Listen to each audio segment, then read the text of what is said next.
Uno de entre la multitud le pidió: Maestro, dile a mi hermano que comparta la herencia conmigo. Hombre, replicó Jesús, ¿quién me nombró a mí juez o árbitro entre ustedes? Tengan cuidado, advirtió a la gente. Absténganse de toda avaricia. La vida de una persona no depende de la abundancia de sus bienes. Entonces les contó esta parábola. El terreno de un hombre rico le produjo una buena cosecha. Así que se puso a pensar: ¿qué voy a hacer?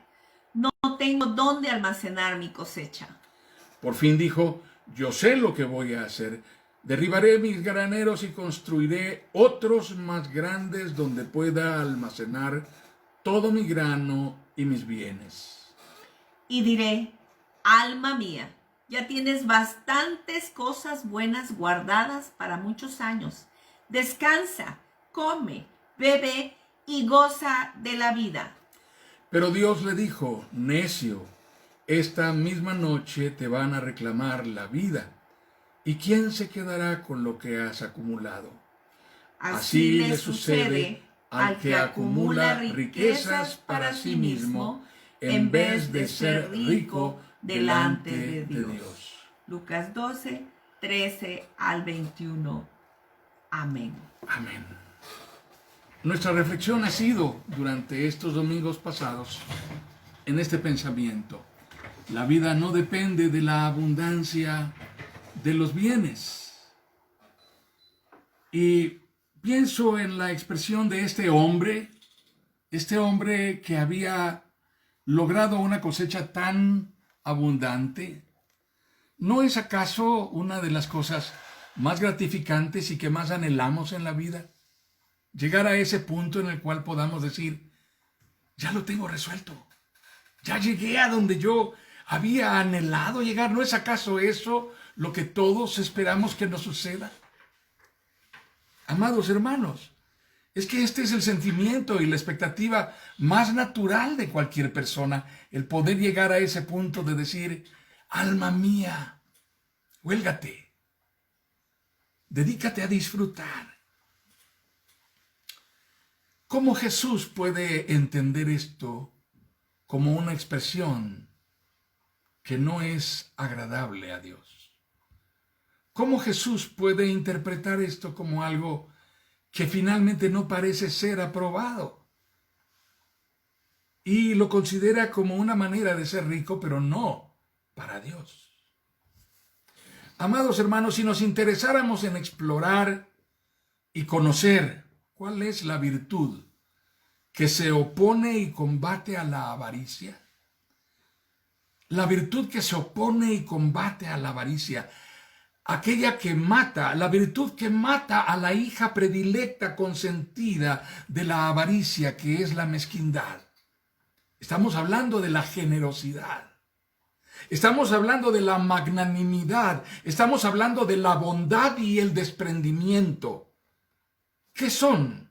Sino acaso el resumen de una habilidad, de una capacidad adquirida de hallar gozo, de hallar satisfacción y disfrutar el hecho de dar antes que de recibir. Desprenderse por encima de poseer.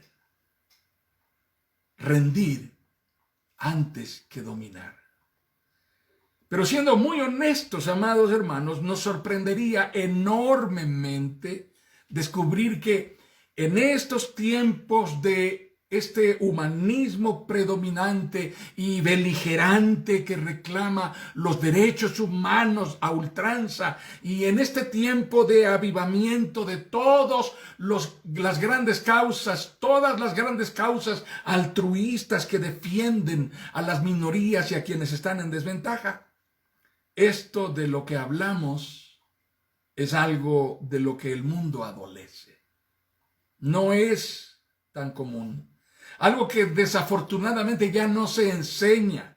Las nuevas generaciones son guiadas a desarrollar la habilidad de acaparar, de dominar, de consumir, de poseer, de tomar el liderazgo y desarrollar la competencia por el poder.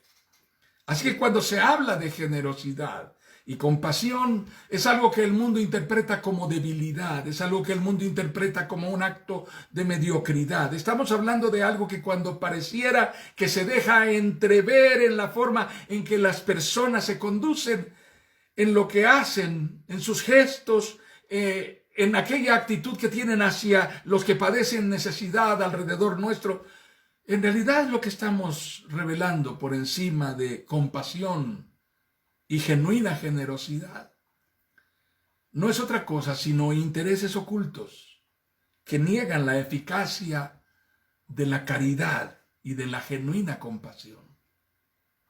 La compasión y la bondad, amados hermanos, no son inherentes a nosotros. Como seres humanos perdimos toda capacidad desde el Edén. Cuando tenemos oportunidad de salvarnos a nosotros mismos antes que a los demás, lo haremos, sin considerarlo demasiado, como lo hizo Adán. La mujer que me diste me engañó, como lo hizo Caín. ¿Cómo es posible que mi ofrenda no sea grata como la de mi hermano fue agradable antes que la mía?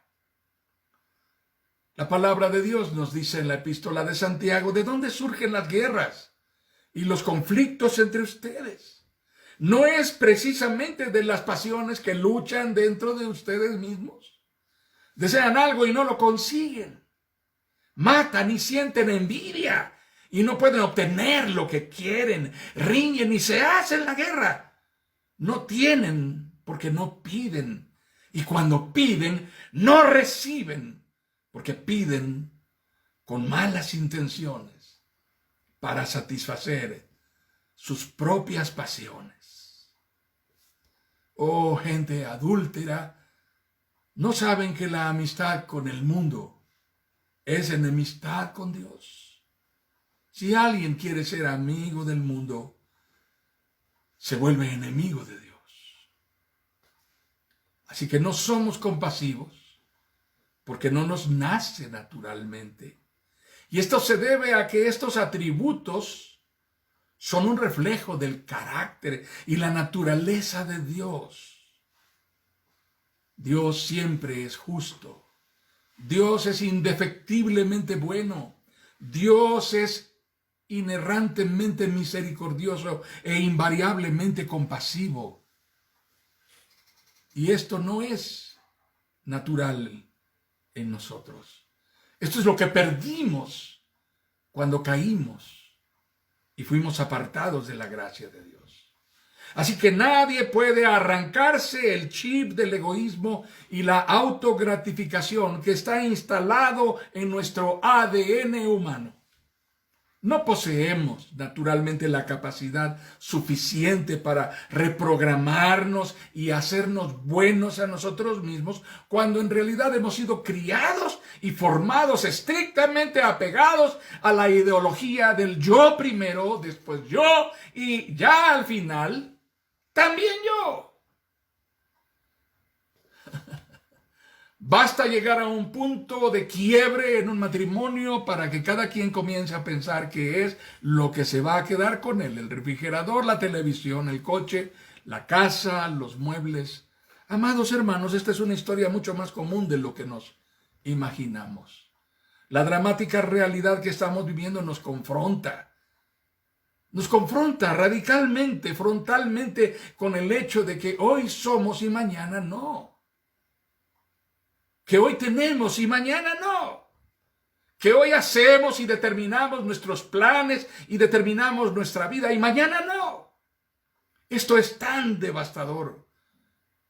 Sobre todo cuando se vive tan avariciosamente enfocados en el disfrute presente sin considerar que todo esto es tan efímero, tan fugaz. Todo esto es tan circunstancial, tan momentáneo. Uno de los ejemplos más reveladores está en lo que sucede ahora mismo con las vacunas que urgen en todos lados del mundo y para las cuales muchos países carecen de la capacidad de pago.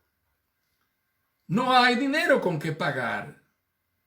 Así que en el escenario de una humanidad sufriente que está urgida de una alternativa para afrontar la mortandad que está causando esta pandemia, ya hay países que bloquearon de parte de sus políticas interiores, impidiendo que las vacunas que se fabrican en sus territorios salgan de sus fronteras antes de que se garantice que ha quedado concluida la cobertura de su población. Esto es grandemente revelador, porque detrás de eso prevalece un interés avaro, mezquino y egoísta. La palabra de Dios nos dice en Eclesiastés capítulo 5, quien ama el dinero, de dinero no se sacia. Quien ama la riqueza nunca tendrá suficiente. También eso es absurdo. Donde abundan los bienes, ¿sobra quién se los gaste? ¿Y qué se saca de todo esto? ¿Qué saca de todo esto su dueño? Aparte de contemplarlos.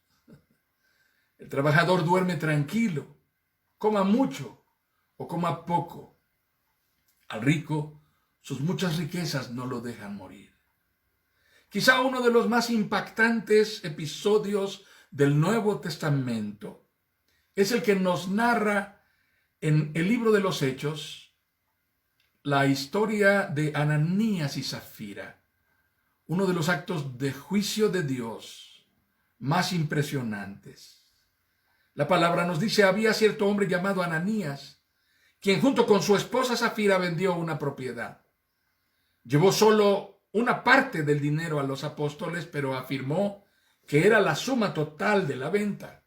Con el consentimiento de su esposa, se quedó con el resto. Esto sucede en el contexto de una iglesia que ha comenzado a practicar la renuncia de todo.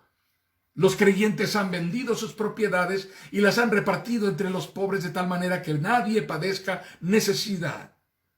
Y esta pareja hace esto. Entonces Pedro le dijo, Ananías, ¿por qué has permitido que Satanás llenara tu corazón?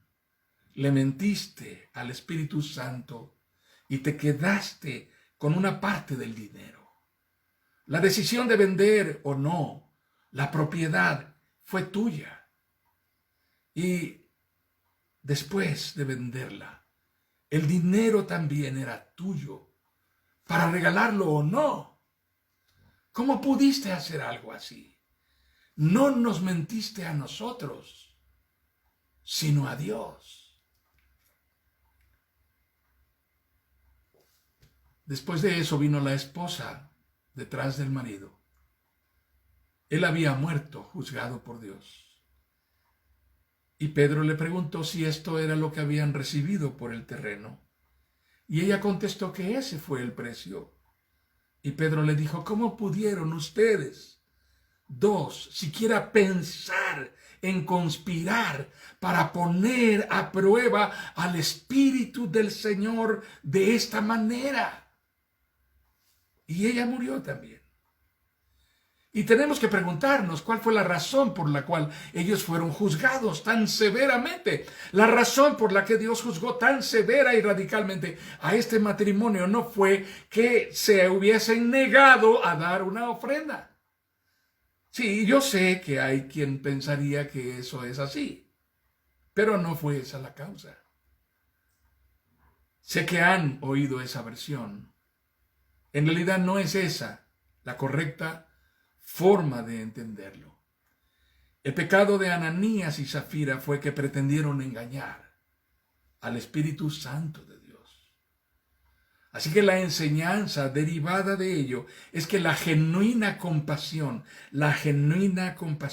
y caridad no pueden ser suplantadas por la apariencia y el fingimiento de una forma de altruismo utilitario.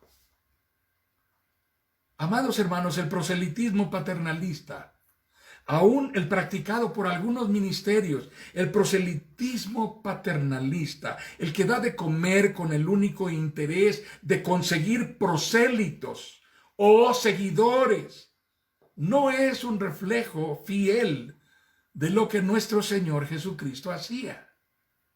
Esta forma de proselitismo termina cayendo en una apariencia o falsificación de la genuina compasión y la auténtica caridad, que son un reflejo del carácter y la naturaleza de Dios, un retrato hablado de Cristo en hechos.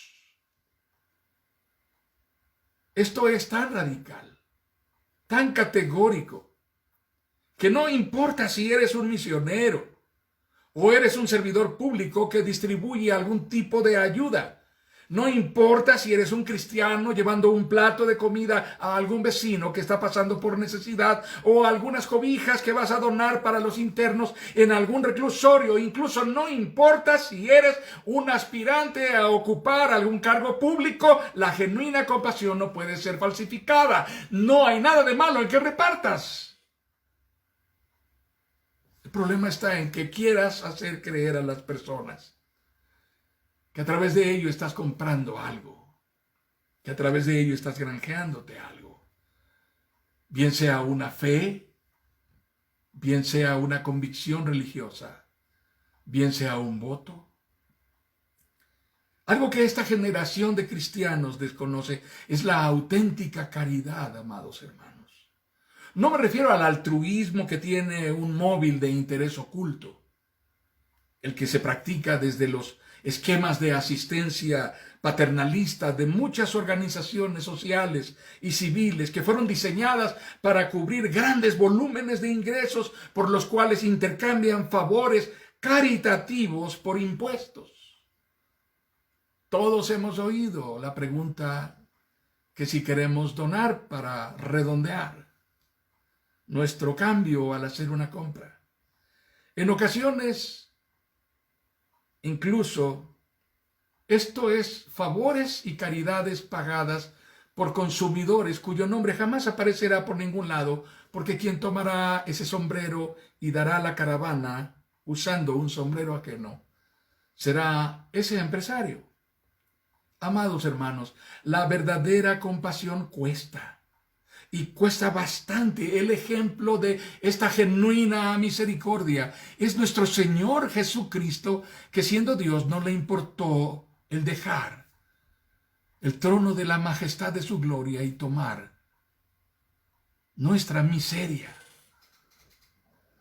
Hacer misericordia con quien está en necesidad significa una manera sacrificial de servir a Dios desde el anonimato, sin selfies, en donde seguramente nadie lo sabrá nunca, ni siquiera quedará antecedente fiscal de lo que hiciste.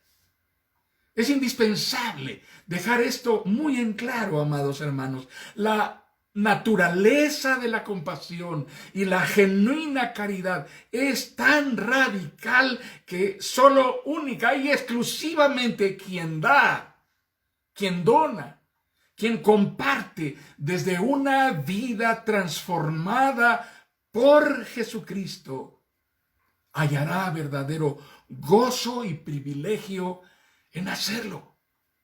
No importa si lo hace como cristiano, como un creyente, como un vecino cualquiera, si lo hace como funcionario público, si lo hace como buscando un puesto de elección popular porque está en una campaña política.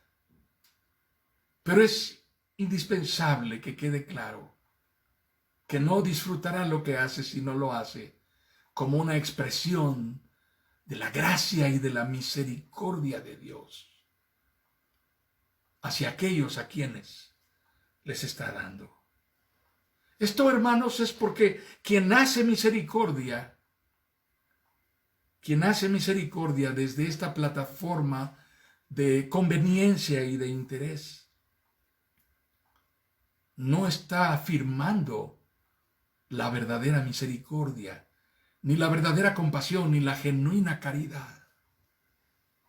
Pero quien hace misericordia verdadera y genuinamente niega la naturaleza de la avaricia y de la mezquindad. Quien hace verdaderamente misericordia y practica la compasión, testifica del poder de Jesucristo para transformar la vida de las personas. Quien no lo hace de esta forma estará en cualquiera de los dos siguientes supuestos. Va a prolongar un modelo paternalista que nunca conseguirá finalmente impactar las condiciones de vida de quienes reciben la ayuda. Seguirán siendo pobres, seguirán teniendo hambre, seguirán siendo dependientes, seguirán sin capacidades y herramientas para salir de allí.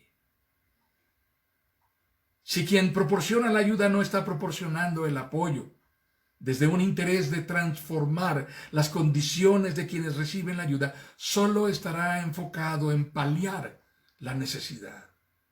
Es como un analgésico para un cáncer, en cuyo caso solo está interesado en un uso utilitario de la beneficencia. Está medrando con la pobreza y la necesidad de otros para retribuirse un favor a sí mismo. La palabra de nuestro Señor Jesucristo no puede ser más actual como ahora. Tengan cuidado, advirtió a la gente, absténganse de toda avaricia. La vida de una persona no depende de la abundancia de sus bienes. Así le sucede al que acumula riquezas para sí mismo en vez de ser rico delante de Dios. Así que siendo puntuales respecto a las radicales palabras de nuestro Señor Jesucristo, quien no es rico para con Dios, tiene una motivación por la cual no lo es. Busca ser rico para sí mismo.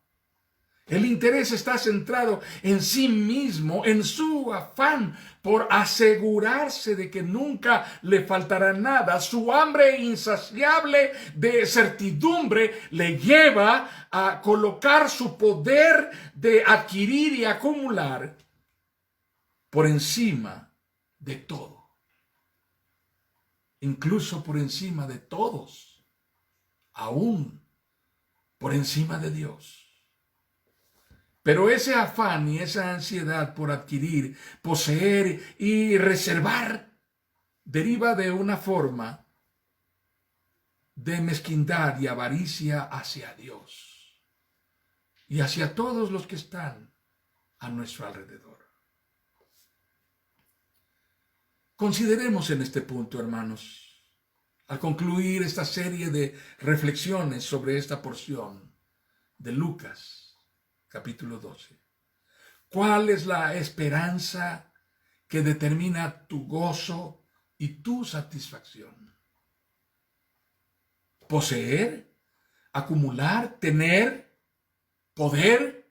¿Conseguir? ¿Acaparar? ¿Cuál es la fuente más influyente de tu certidumbre y de tu confianza? La manera más confrontadora de plantearlo sería: ¿de qué te acogerías? ¿Qué te sostendría o de qué podrías sujetarse tu mano si perdieras todo lo que significa alguna forma de seguridad? Alguna manera de tranquilidad económica, laboral, física, emocional para ti. ¿De qué te agarrarías? El Evangelio dice que es de Jesucristo. Leo para ustedes esta porción de la palabra, segunda a los Corintios, capítulo 5. Pues sabemos que cuando se desarme esta carpa, esta tienda de campaña terrenal en la cual vivimos, es decir, cuando muramos y dejemos este cuerpo terrenal, tendremos una casa en el cielo. Un cuerpo eterno hecho para nosotros, por Dios mismo, y no por manos humanas. Nos fatigamos en nuestro cuerpo actual y anhelamos ponernos nuestro cuerpo celestial como si fuera ropa nueva. Dios mismo nos ha separado para esto y como garantía nos ha dado su Espíritu Santo. Así que siempre vivimos en plena confianza, aunque sabemos que mientras vivamos en este cuerpo no estamos en el lugar celestial con el Señor, pues vivimos por lo que creemos y no por lo que vemos. Así que ya sea que estemos aquí, en este cuerpo, o ausentes de este cuerpo, nuestro objetivo es agradarlo a Él. Leo 1 Timoteo capítulo 6. Porque nada trajimos a este mundo y nada podemos llevarnos. Así que si tenemos ropa y comida, contentémonos con eso. Los que quieren enriquecerse caen en la tentación y se vuelven esclavos de sus muchos deseos.